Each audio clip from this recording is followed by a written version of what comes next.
Now p test જોઈએ આપણે. p test mod sin p is summation n બરાબર 1 થી infinite 1 upon n raised to p બરાબર 1 upon 1 raised to p plus 1 upon 2 raised to p plus 1 upon 3 raised to p to continue 1 upon n raised to p. આ ટાઈપની condition હોય, આ ટાઈપની series હોય તો એ વેલ્યુમાં p બરાબર ગ્રેટર ધેન 1 થતો હોય તો શું કહેવાય? કન્વર્જન. p ગ્રેટર ધેન 1 હોય તો convergent and p less than equal હોય તો ડાયવર્જન. રાઈટ? આનો આપણે બધા યુઝ થશે.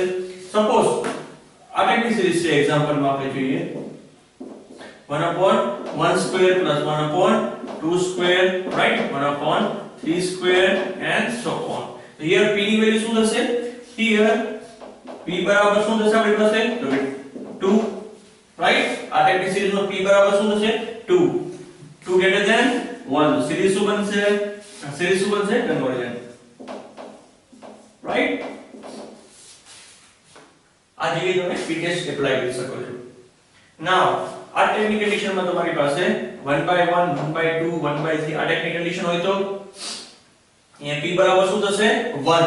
p બરાબર શું થશે? 1.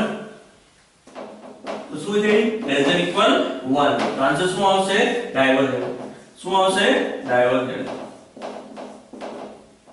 Right? That means 1 upon n ની સિરીઝ હોય તેનો આન્સર શું આવે? ડાયવર્જન. રાઈટ?